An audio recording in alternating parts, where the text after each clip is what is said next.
te dis à très bientôt. Vous êtes mes plus grands fans? Et là, vous vous dites, bah oui, mais comment je fais moi pour trouver un boulot qui a vraiment cet état d'esprit?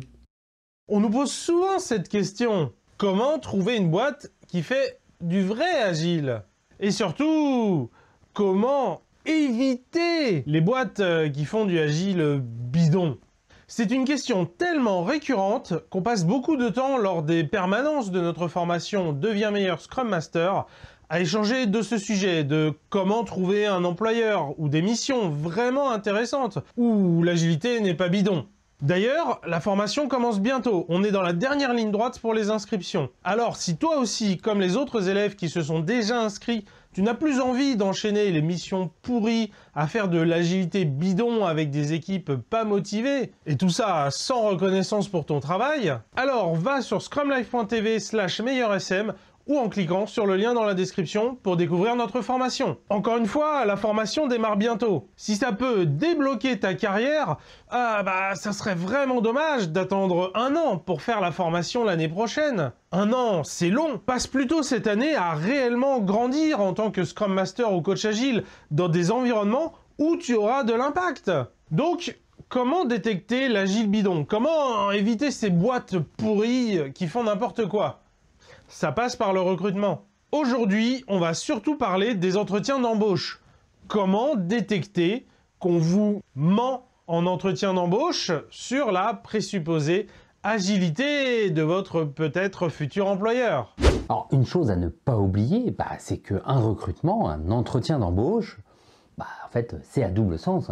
C'est pas un interrogatoire où on doit répondre bon à toutes les questions. Il faut aussi que l'entreprise en face réponde bien aux questions. Et pour qu'elle puisse bien répondre aux questions, faut lui en poser. On n'est pas là juste pour demander un chèque. Il faut bien s'assurer qu'on va être là au bon endroit. Et pour ça, il y a un truc super important à savoir. Tu dois absolument savoir ce que tu veux, ce que tu cherches en prenant ce job. Est-ce que tu cherches un boulot pépère, juste à grandir, apprendre, ou même changer le monde? Pour savoir si l'entreprise face à toi est celle qu'il te faut, déjà, tu dois savoir ce que tu cherches. Et donc, tu vas pouvoir orienter tes questions justement dans cet axe-là pour savoir si elle va t'apporter ce que tu veux. Par exemple, si tu cherches plutôt à grandir, à apprendre des choses, est-ce qu'il y a des gens qui sont meilleurs que toi déjà dans l'entreprise? Et est-ce qu'ils vont être disponibles pour t'apprendre des choses justement? Typiquement, si tu es particulièrement sensible aux causes environnementales par exemple, est-ce que tu veux travailler dans une grande entreprise qui pollue énormément, comme un pétrolier par exemple? Peut-être que oui, pour les changer de l'intérieur. Ce qui peut t'aider aussi si on te permet de rencontrer l'équipe. Ou alors, comme ça arrive souvent, tu es plutôt en entretien RH, voire avec un manager. Si on ne te laisse pas accéder à l'équipe pendant l'entretien ou juste avant, juste après, de toute façon, il y a une façon de le faire. Trouve-les sur Internet, avec un réseau comme LinkedIn par exemple. Et n'hésite pas à rentrer en contact avec eux en toute transparence, t'expliquer ta démarche, de savoir si vraiment tu vas pouvoir t'épanouir et apporter des choses dans l'entreprise. Après tout, les boîtes demandent bien souvent des références. Pourquoi est-ce que les employés ne prendraient pas aussi des références sur la boîte? Et un peu plus loin dans cette vidéo, on parlera des questions que tu devrais poser justement en entretien. Mais au travers de ce recrutement, qu'est-ce que tu cherches au juste? Il faut d'abord que tu te poses cette question. Qu'est-ce que tu cherches comme entreprise, comme mission? Est-ce que tu cherches l'entreprise parfaite? Ou au contraire, quelque chose de pas parfait, mais qui acceptera de bouger? Pose-toi la question. Jusqu'où veux-tu amener du changement? Est-ce que tu cherches un environnement qui est déjà bien ou un environnement qu'il va falloir changer? Et comme on l'a dit avant, il faut vraiment voir les entretiens comme « moi, je suis aussi l'intervieweur » et se servir de ces moments pour savoir si c'est l'environnement que tu recherches, qui correspond à tes attentes. Et c'est aussi ça que tu veux découvrir. Un bon moyen de cerner un petit peu le mindset de l'entreprise, néanmoins, ça reste par rapport aux pratiques. Pour un poste de Scrum Master, se rendre compte, est-ce que l'équipe fait déjà un petit peu les événements Scrum? Sprint planning, sprint rétrospective, review, c'est souvent celle-là qui pêche. Par contre, ils font peut-être une démo. Même si ça ne veut pas dire grand-chose, on peut très bien justement avoir envie d'arriver dans une entreprise où il y a beaucoup de choses à changer. Ce qui compte, c'est que ça taille à toi et qu'on ne te promette pas un cadre déjà super agile et puis en fait, pas du tout. Parce que tout simplement, c'est pas le même travail. Il y a des moments où dans notre carrière, on a envie de faire quelque chose et envie de faire autre chose. Au-delà de demander s'ils font ces réunions, tu peux aussi essayer de creuser un petit peu comment elles se passent.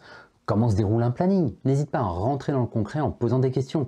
Combien de temps dure le planning? Pas en théorie, hein, leur planning. Généralement, combien de temps il dure? Et même d'aller encore plus loin. Qu'est-ce qui se passe pendant les 10 premières minutes du planning? Et qu'est-ce qui se passe ensuite? Et ensuite, qu'est-ce qui se passe dans leur planning? Vraiment, de comprendre, de savoir comment se passe leur réunion, ça t'aide tout simplement à savoir où en est l'équipe. Et c'est assez révélateur de l'entreprise dans laquelle tu vas arriver. Encore une fois, le but, c'est pas d'arriver dans un endroit magique et parfait, mais de savoir où tu mets les pieds. Après les événements, tu peux aussi essayer de creuser un peu les rôles. Est-ce qu'il y a un Product Owner, un ou une Scrum Master? Et c'est quoi son mandat? Pourquoi cette personne elle est là? Qu'est-ce qu'elle fait? Et pareil pour les développeurs. Qui sont les développeurs de l'équipe? Est-ce qu'il y a des testeurs? Est-ce qu'il y a un tech lead? Bref, quel est le cadre dans lequel évolue l'équipe aujourd'hui et ce à quoi on veut arriver? Il n'y a pas que les réunions et les rôles. Il y a aussi ce qui est autour, ce qui va cadrer l'équipe. Quels sont ses artefacts, leurs process? Tu as aussi envie de leur demander quel est leur process, quel est leur mode de fonctionnement. Parce que ça va être révélateur de pas mal de choses. Par exemple, demande-leur quelle est la durée des itérations. Et surtout, pourquoi? Pourquoi cette durée-là? Ce pourquoi, il va être révélateur de beaucoup de choses. Quelles autres questions on a qui peuvent être révélatrices? On a pas mal de questions, j'ai envie de dire, un peu boîte de Pandore, hein. C'est-à-dire... une fois qu'on ouvre la boîte, on peut creuser sans fin. Un exemple de sujet comme ça, c'est les estimations. Hein. Ce qu'ils en font, et comment ils les font, et pourquoi. Pourquoi ils en font, pourquoi ils les font comme ça. Évidemment, c'est pas grave de faire des estimations. Tant qu'on comprend pourquoi on les fait, pourquoi on les utilise comme ça. Hein, évidemment, c'est pas le moment de se griller.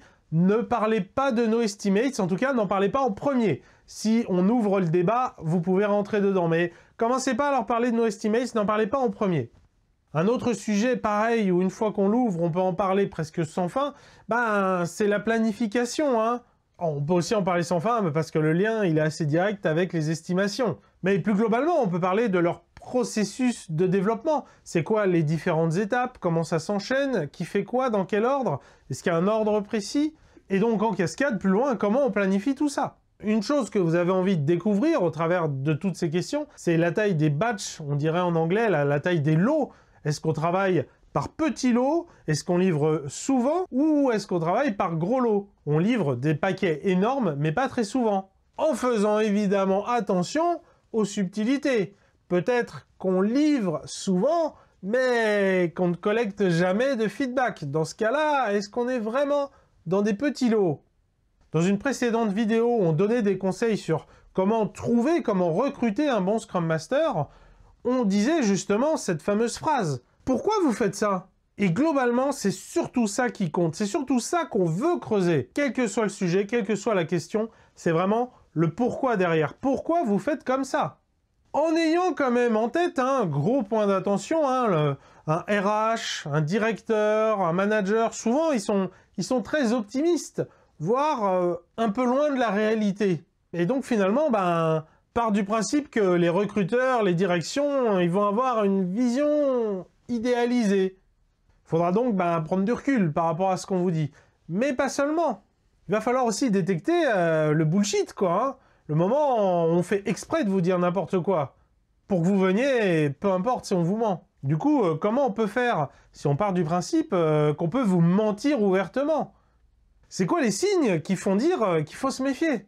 Dis-toi que ce que tu veux, c'est du concret. Tu veux du concret, un truc où justement, ça va être compliqué de le pipoter.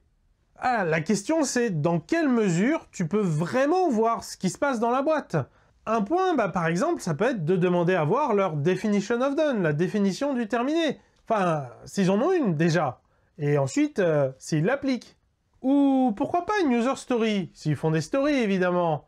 Un exemple de user story, comme ça là, pour se faire une idée de comment ils travaillent.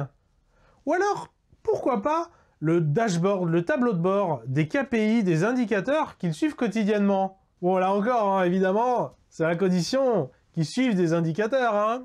Et bien entendu, l'équipe bien entendu. Demandez à voir l'équipe. Ça serait un comble qu'on te refuse d'échanger avec tes futurs collègues, pas vrai? En tout cas, clairement, si on te refuse de voir l'équipe, de voir tes futurs collègues, ça, c'est un sacré gros red flag, quoi. Faut s'inquiéter, faut se poser des questions. Pourquoi là on bloque tout? C'est mort. On te demande quand même de t'engager, de rentrer dans l'équipe, dans l'organisation, dans l'entreprise, pour vraiment travailler, construire quelque chose, tout ça, et derrière on te dit non, non, non, tu peux pas avoir tes collègues, ça pue un peu, non? Pour avoir une information sur l'entreprise, utilise ton réseau. Par exemple, ça arrive que dans la communauté des anciens élèves de la formation Scrum Life, eh bien justement, on se pose des questions. Est-ce que tu connais telle entreprise? J'ai une proposition, qu'est-ce que tu en penses? Plus la communauté grandit, plus on a de chances d'avoir des gens qui ont une expérience, une connaissance de l'entreprise pour laquelle tu postules. Et ça d'autant plus si, comme on le disait plus tôt, on ne te laisse pas parler avec l'équipe, qu'on ne te laisse pas les rencontrer. Parce qu'au final, que ce soit les RH, les ressources humaines, les managers, ils n'ont pas forcément une vision réelle du terrain, mais plutôt une vision un peu enjolivée. Si l'entreprise a un cadre vraiment sympa, il y a de grandes chances que ça se sache dans la communauté. L'inverse est aussi vrai. Et de toute façon, dis-toi bien que tu as une période d'essai. Et la période d'essai, comme l'entretien, elle est à double sens. Pour te protéger au cas où tu serais banané complètement pendant l'entretien, notre conseil, c'est d'aller voir ailleurs. C'est de profiter de ta période d'essai pour continuer à faire des entretiens. C'est une vraie sécurité pour toi pour ne pas te faire avoir, d'avoir cette porte de sortie. Ça évite de se faire prendre au piège dans le sens, non, en fait, je suis tellement déjà engagé dans l'entreprise que je ne peux pas partir du jour au lendemain.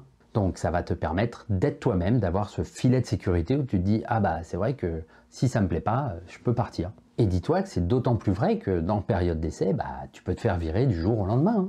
L'entreprise ne va sûrement pas se faire prier pour ne pas garder quelqu'un qui ne correspond pas. Et c'est normal, c'est tout à fait sain. On pourrait creuser encore plus loin ce sujet de trouver la bonne entreprise. Trouver une entreprise qui fait ou qui est prête à faire du vrai agile, dans laquelle tu vas pouvoir t'épanouir. On pourrait donner encore plus de conseils, comme par exemple apprendre à lire entre les lignes des annonces, ou tout simplement comment bien faire son CV pour attirer et pour trouver les bonnes entreprises. Pour qu'on sache si ce genre de vidéo intéresse la communauté, on attend d'avoir 200 likes au moins sur cette vidéo-là. Si tu es motivé, déjà mets ton pouce et puis surtout appelle tes amis et tes collègues pour qu'ils fassent de même. Inscris-toi donc sur le forum de Scrum Life pour profiter de toute la communauté et puis aussi poser tes questions sur ton futur potentiel employeur. Et ça pourrait t'aider de te mettre dans la peau d'un recruteur en regardant cette vidéo où on donne nos conseils pour recruter le ou la bonne Scrum Master. Partage cette vidéo, nous on se retrouve dans cette vidéo ou sur le forum.